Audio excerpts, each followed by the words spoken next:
Good morning बच्चों, मैं जितेंद्र कुमार शर्मा स्वागत करता हूं आपका आज की कक्षा में।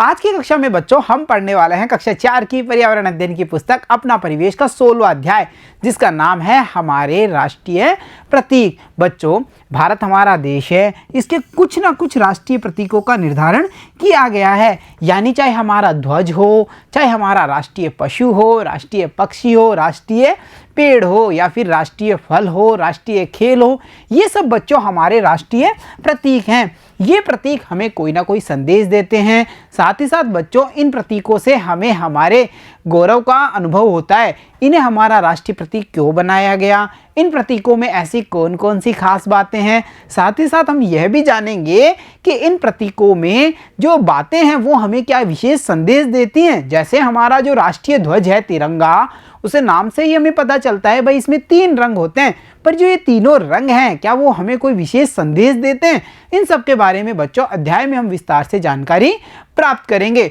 तो चलो बच्चों पाठ को शुरू करते हैं और जानते हैं हम इन जो हमारे राष्ट्रीय प्रतीक हैं उनके बारे में बारी बारी से। तो बच्चों आज की इस कक्षा में हम सबसे पहले जानकारी प्राप्त करेंगे हमारे राष्ट्रीय ध्वज के बारे में। इसका उपनाम क्या है, इसमें कितने रंग होते हैं, क्या रंगों के अलावा हमें और कुछ भी इसमें दिखाई देता है, और जो इसके रंग हैं वो हमें क्या क्या संदेश प्रदान करते हैं। इन सब के बारे में तो हम आज के अध्याय में विस्तार से जानकारी प्राप्त करेंगे। तो चलो बच्चों पाठ को शुरू करते हैं। पहले एक समझ बनाते हैं राष्ट्रीय प्रतीकों के बारे में। देखो बच्चों, राष्ट्रीय प्रतीक होते क्या हैं, सबसे पहले हमें यह भी पता होना चाहिए ना। तो देखो, राष्ट्रीय ध्वज हो, राष्ट्रीय गान हो, राष्ट्रीय चिन्ह हो, ये देश की स्वतंत्रता एवं गौरव के प्रतीक हैं। चाहे हमारे राष्ट्रीय गान हो, राष्ट्रीय गीत हो, राष्ट्रीय चिन्ह हो, या फिर जो राष्ट्रीय ध्वज है, ये सब हमारे देश की स्वतंत्रता और गौरव के प्रतीक हैं। बच्चों, जब भी हमारे देश में विदेशी आक्रांता आए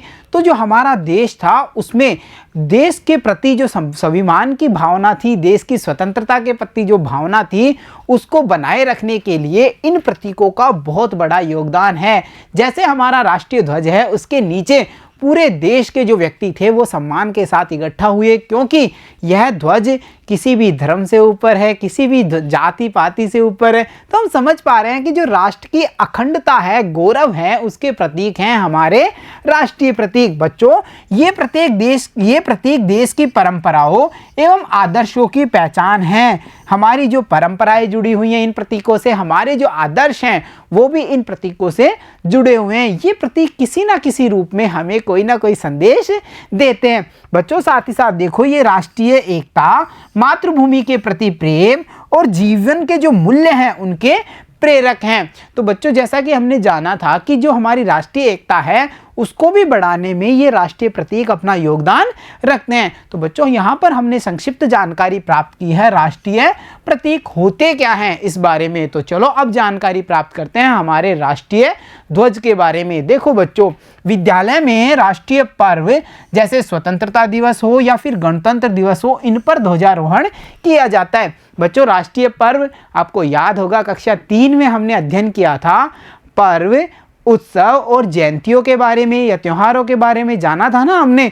वहाँ हमने यह जाना था कि जो राष्ट्रीय पर्व होते हैं वो किसी राष्ट्र के गौरव के दिन होते हैं। यानी इस दिन कोई ऐसी विशेष घटना होती है जिसके कारण या जिसकी याद में यह पर्व आयोजित किए जाते हैं। तो बच्चों, विद्यालय में होता क्या है, जब स्वतंत्रता दिवस बनाया जाता है, यानी ये कब बनाया जाता है, हर साल 15 अगस्त को। उसी प्रकार जो गणतंत्र दिवस बनाया जाता है, यानी कि हर साल 26 जनवरी को। तो इन अवसरों पर, इन राष्ट्रीय पर्वों के अवसरों पर विद्यालयों में ध्वजारोहण किया जाता है। और यहाँ पर हम देख पा रहे हैं एक विद्यालय की इमेज जिसमें ध्वजारोहण का कार्य किया जा रहा है। बच्चों, स्वतंत्रता दिवस बनाया क्यों जाता है, इस दिन ऐसी कौन सी विशेष घटना हुई थी।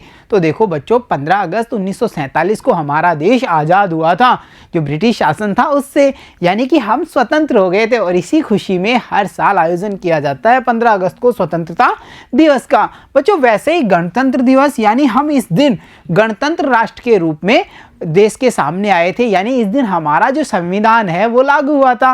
और ये घटना कब हुई थी, 26 जनवरी 1950 को। तो उस उपलक्ष्य में या उसकी याद में इस पर्व का आयोजन, यानी गणतंत्र दिवस का आयोजन हर साल 26 जनवरी को किया जाता है। तो हमने यहाँ यह भी समझ बनाई कि जो राष्ट्रीय पर्व हैं वो किसी राष्ट्र से जुड़ी हुई घटना या विशेष घटना के दिवस के रूप में मनाए जाते हैं।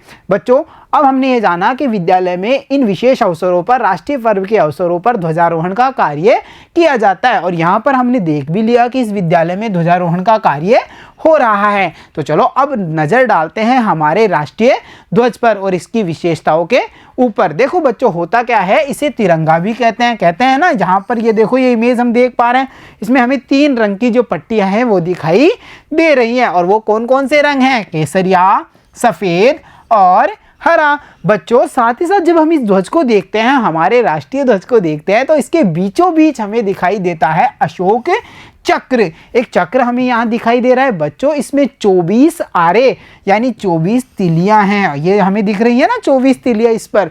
बच्चों, यहाँ तो हमने इसके बारे में एक समझ बनाई है, यानी हमारे राष्ट्रीय ध्वज में 3 रंग होंगे। ऊपर केसरिया होगा, मध्य में सफ़ेद रंग की पट्टी होगी, सबसे नीचे हमारे हरे रंग की पट्टी होगी। साथ ही साथ हमने यह भी देखा कि मध्य में नीले रंग का एक अशोक चक्र बना हुआ है, जिसमें 24 आरे या 24 तिलियां होंगी।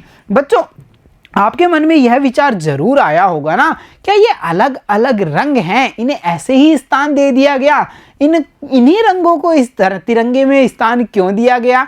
क्या ये जो रंग हैं वो हमें कोई विशेष संदेश देते हैं? तो चलो बच्चों, देखते हैं अलग अलग रंग अलग अलग संदेश, यानी जो अलग अलग रंग हैं तिरंगे के, वो हमें कौन कौन से संदेश प्रदान करते हैं। तो देखो बच्चों, जो ऊपर केसरिया रंग हमें दिखाई देता है, यह प्रतीक है बलिदान का, यानी यह हमें यह कहता है कि हमारे राष्ट्र के प्रति अगर हमें कभी अपना बलिदान भी देना पड़े तो सदैव तत्पर रहना चाहिए। बच्चों, उसके अलावा मध्य में जो सफ़ेद रंग हमें दिखाई देता है, वह होता है शांति का प्रतीक। इसके बाद में बच्चों, हरा रंग खुशहाली का प्रतीक है, देश में समृद्धि का प्रतीक है, और जो चक्र है वो हमें यह संदेश देता है कि अपने प्रगति के पथ पर सदा आगे बढ़ते रहिए, यानी आप हमेशा उन्नति कीजिए। तो देखा बच्चों, अलग अलग जो रंग हैं हमारे ध्वज के, वो हमें अलग अलग संदेश प्रदान करते हैं। तो यहाँ बच्चों, हमने जानकारी प्राप्त कर ली है हमारे राष्ट्रीय ध्वज के बारे में। तो चलो इस पर आधारित कुछ प्रश्नों को हल किया जाए और अपने ज्ञान में विस्तार किया जाए। बच्चों, सबसे पहला जो प्रश्न है वो है, यह भी कीजिए में हमारे राष्ट्रीय ध्वज का चित्र अपनी कॉपी में बनाइए। और जैसा कि चित्र प्यारा सा मैंने यहाँ बनाया है, उसी प्रकार आप भी अपनी कॉपी में, अभ्यास पुस्तिका में हमारे राष्ट्रीय ध्वज तिरंगे का चित्र बनाएंगे। पर बनाते समय हमें विशेष ध्यान रखना है, जो केसरिया पट्टी होगी वो ऊपर की तरफ ही होनी चाहिए। तो बच्चों, यहाँ पर मैंने बनाया है राष्ट्रीय ध्वज का चित्र। ऐसा ही चित्र आप भी अपनी अभ्यास पुस्तिका में बना करके अभ्यास करेंगे। तो चलो बच्चों, अब बढ़ते हैं अगले प्रश्न पे, जिसमें हमें क्या करना है, चित्र को देखना है और कुछ प्रश्नों के आंसर देने हैं। जैसा यहाँ पर हम देख पा रहे हैं हमारे राष्ट्रीय ध्वज का चित्र। बच्चों, इस पर आधारित कुछ प्रश्नों को हम हल करने की कोशिश करते हैं। जैसे देखो, हमारा पहला प्रश्न है, झंडे के सबसे ऊपर कौन सा रंग है? बच्चों, यहाँ पर जब हम चित्र को देखते हैं तो हमें यह पता चलता है कि जो केसरिया रंग है वो ध्वज में सबसे ऊपर होता है। तो हम इस प्रश्न में क्या लिख सकते हैं? हम प्रश्न में लिखेंगे कि झंडे के सबसे ऊपर केसरिया रंग है। इसके बाद में जो हमारा अगला प्रश्न है वो देखिए, इसी झंडे के बीच में कौन सा रंग है? यानी हमसे यह पूछा गया है कि जो तिरंगा है उसमें बीच वाली जो पट्टी होगी वो किस रंग की होगी? तो हम यहाँ कह सकते हैं कि जो बीच वाली पट्टी है वो सफ़ेद रंग की है। तो हमने यहाँ लिखा, झंडे में बीच में सफ़ेद रंग है। और बच्चों, अगला प्रश्न, सबसे नीचे की पट्टी किस रंग की है? और बच्चों, यहाँ पर हमने देखा है झंडे में या ध्वज में जो सबसे निचली पट्टी होगी वो हरे रंग की होती है। तो यहाँ पर चित्र को देख करके हमने कितने प्रश्नों को हल किया? तो चलो अब बढ़ते हैं अगले प्रश्न पे। अगला प्रश्न है, सफ़ेद पट्टी के बीच में क्या बना हुआ है? और बच्चों, हमें तो पता ही है, सफ़ेद पट्टी के बीच में नीले रंग में अशोक चक्र बना हुआ है, जिसमें कि 24 आरे या तिलियां होती हैं। यह जो चक्र है वो हमें क्या संदेश देता है? यह हमें संदेश देता है कि हमें हमारे प्रगति के पथ पर सदा आगे बढ़ते रहना चाहिए। तो देखा बच्चों, आपने आज की कक्षा में हमने हमारे राष्ट्रीय जो प्रतीक हैं उनके अंतर्गत जो हमारा राष्ट्रीय ध्वज तिरंगा है उसके बारे में अच्छी खासी समझ बना ली है। तो प्यारे बच्चों, आज की कक्षा में इतना ही। मिलता हूँ आपसे अगली कक्षा में, तब तक के लिए धन्यवाद बच्चों।